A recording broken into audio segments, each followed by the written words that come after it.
Salam dan bahagia, perkenalkan kami dari kelompok 7 ingin mempresentasikan hasil kerja kelompok kami dengan judul Value for Money Audit. Sebelumnya, kami akan memperkenalkan anggota kami. Yang pertama yaitu ada Rupertus WB Jelati dengan NIM 2019-017177. Yang kedua itu dengan saya sendiri, Benges Sarusinaga dengan NIM 2019-017138. Yang ketiga ada Rehan Nur Setiawan dengan NIM 2019-017142. Yang keempat ada Rifka Tunajiha dengan NIM 2019-017156. Yang kelima ada Ulfa Rofiah dengan NIM 2019-017139. Dan yang terakhir ada Yosina Oktaviani Fitnah yaitu dengan NIM 2019-017157. Value for Money Audit. Untuk menjamin dilakukannya pertanggungjawaban politik oleh lembaga-lembaga pemerintah, maka diperlukan perluasan sistem pemeriksa, tidak sekedar konvensional audit, namun perlu juga untuk dilakukan value for money audit. Performance audit meliputi audit ekonomi, efektivitas. Audit ekonomi dan efektivitas disebut manajemen audit atau operasi audit, sedangkan audit aktivitas disebut program audit. Tujuan value for money audit adalah untuk meningkatkan akuntabilitas lembaga sektor publik dan untuk perbaikan kinerja pemerintah. Selanjutnya yaitu karakteristik value for money audit, yaitu ada 5. Yang pertama adalah lingkup pemeriksaan volume for money audit lebih luas dibandingkan konvensional audit. Yang kedua yaitu ada audit kinerja yang meliputi audit ekonomi, efisiensi dan aktivitas. Pada dasarnya merupakan perluasan dari audit keuangan, dalam hal ini tujuan dan prosedurnya. Yang ketiga yaitu audit kinerja, memfokuskan pemeriksaan pada tindakan-tindakan dan kejadian-kejadian ekonomi yang menggambarkan kinerja entitas atau fungsi audit.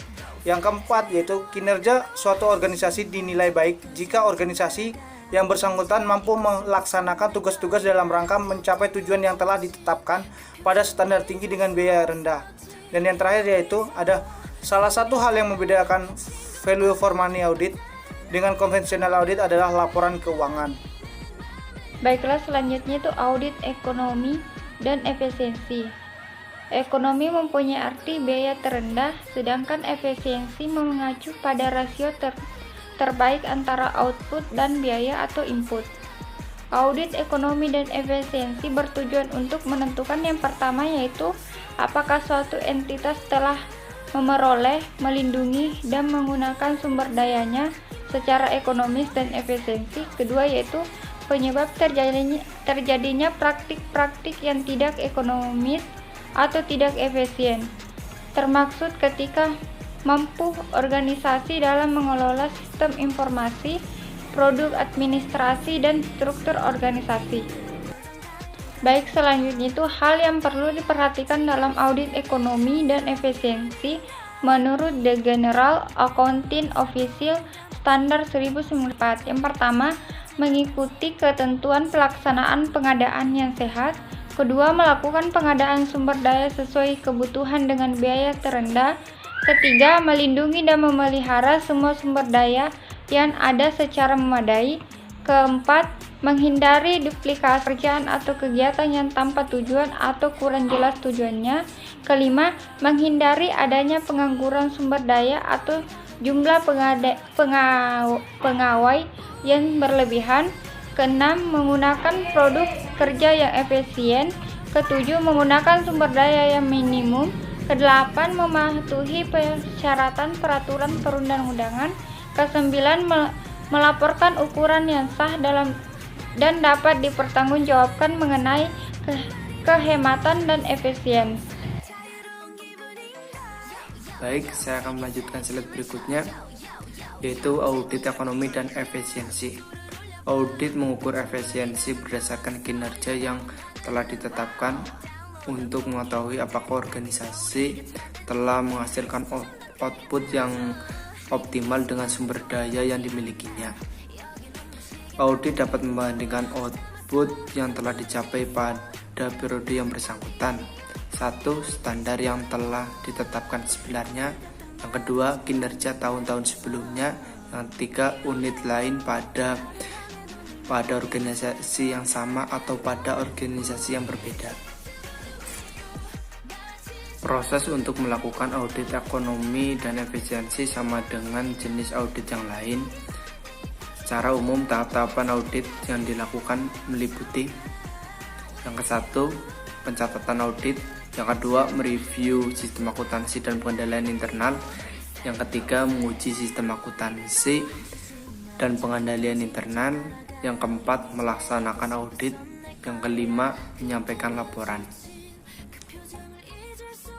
Selanjutnya, audit efektivitas. Efektivitas berkaitan dengan pencapaian tujuan. Menurut audit Komision tahun 1986, efektivitas berarti menyediakan jasa-jasa benar sehingga memungkinkan untuk yang berwenang untuk mengimplementasikan kebijakan dan tujuan audit efektivitas. Bertujuan untuk: 1. Menentukan tingkat pencapaian hasil atau manfaat yang diinginkan; yang kedua, menetapkan kesesuaian hasil dengan tujuan yang ditetapkan sebelumnya; yang ketiga, menentukan apakah entitas audit yang telah mempertimbangkan alternatif lain yang memberikan hasil yang sama dengan biaya yang paling rendah. Baik, saya akan melanjutkan audit efektivitas. Efektivitas berkenaan dengan dampak suatu output bagi pengguna jasa. Untuk mengukur efektivitas suatu kegiatan harus didasarkan pada kriteria yang telah ditetapkan sebelumnya. Jika hal ini belum tersedia, auditor bekerja sama dengan top manajemen dan badan pembuat keputusan untuk menghasilkan kriteria tersebut dengan berpedoman pada pelaksanaan suatu program. Beberapa alternatif yang dapat digunakan untuk mengevaluasi pelaksanaan suatu program yaitu: yang pertama, proksi untuk mengukur dampak atau pengaruh; 2. Evaluasi oleh konsumen; ketiga, evaluasi yang menitikberatkan pada proses bukan pada hasil.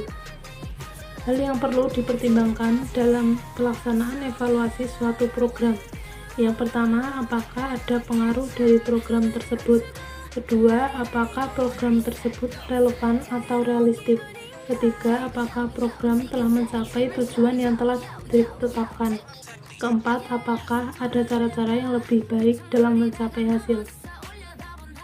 Value for money audit secara umum mempunyai 3 kategori kegiatan, yaitu: yang pertama, pre-product VFM work.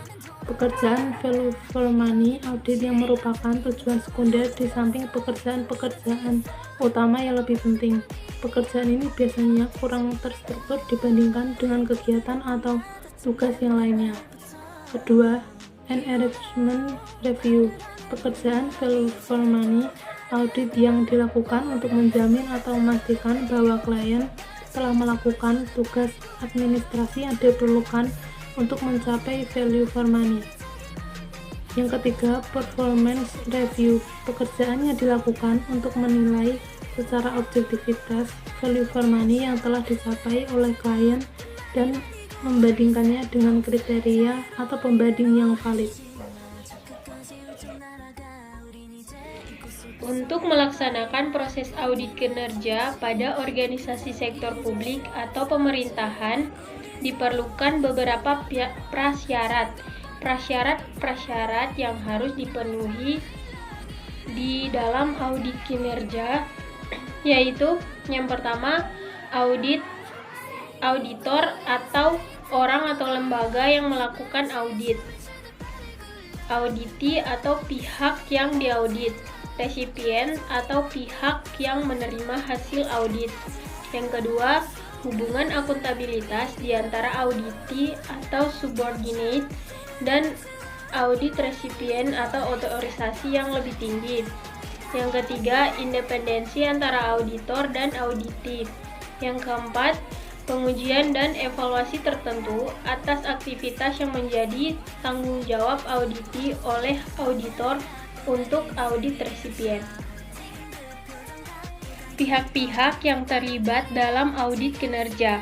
Hubungan antara pihak-pihak yang terlibat dalam audit kinerja dan fungsi yang terjadi di antara pihak-pihak tersebut dapat digunakan sebagai berikut. Yang pertama ada pihak utama yaitu auditor, orang yang menguji akuntabilitas pihak kedua untuk pihak ketiga dan melaporkan kepada pihak ketiga. Pihak kedua yaitu entitas yang diaudit. Entitas bertanggung jawab pada pihak ketiga dan akuntabilitas tersebut diuji oleh pihak pertama. Yang berikut ada pihak kedua yaitu entitas yang diaudit. Entitas menurut akuntabilitas pihak kedua dan menerima laporan hasil pengujian akuntabilitas dari pihak pertama. Dari pihak pertama ke pihak kedua terjadi dua fungsi, yaitu fungsi audit dan fungsi atestasi. Sedangkan dari pihak kedua ke pihak kedua terjadi fungsi akuntabilitas.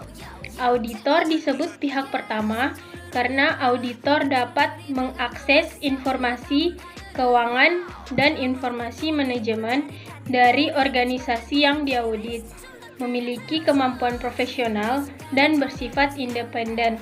Sedangkan pihak kedua adalah pihak auditi yang biasanya terdiri dari manajemen atau pekerja suatu organisasi yang bertanggung jawab kepada resipien, yaitu pihak yang menerima laporan dan biasa disebut pihak ketiga. Resipien ini biasanya terdiri dari beberapa kelompok, yaitu tingkatan yang lebih tinggi dalam organisasi yang sama, dewan komisaris, stakeholder, masyarakat, dan investor secara individu maupun kelompok. Syarat-syarat menjadi audit sektor publik. Sebagaimana profesi di bidang lainnya, untuk menjadi seorang auditor sektor publik diperlukan beberapa syarat. Yang pertama, seorang auditor harus telah diakui dapat melakukan pemeriksaan atau audit. A. Mempunyai pemahaman tentang akun-akun yang ada sesuai dengan peraturan yang berlaku serta menaati undang-undang yang ada. B. Auditor telah diakui kemampuannya dalam melakukan praktik audit. C. Auditor harus dapat memenuhi apakah klien telah memanfaatkan sumber daya yang dimiliki secara ekonomis, efisien, dan efektif. Yang kedua yaitu seorang auditor harus mematuhi kode etik yang berlaku. Yang ketiga, seorang auditor harus dapat melakukan audit dengan bertanggung jawab karena terdorong oleh kesadaran bahwa audit yang akan dilaksanakannya pada organisasi-organisasi sektor publik terutama untuk memenuhi kepentingan masyarakat. Yang berikut, manajemen and technical review.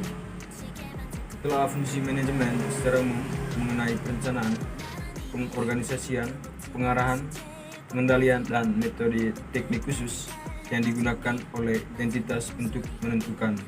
Yang pertama itu, apakah rencana yang matang telah dikembangkan untuk mencapai hasil yang diinginkan. Terus yang kedua, terdapat struktur yang memadai tentang wewenang dan tanggung jawab manajemen. Manajemen telah secara jelas mengkomunikasikan ekspresinya kepada pihak-pihak yang bertanggung jawab atas operasi.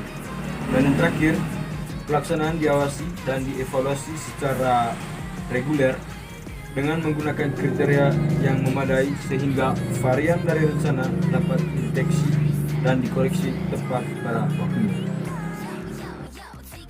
Yang kedua, special study.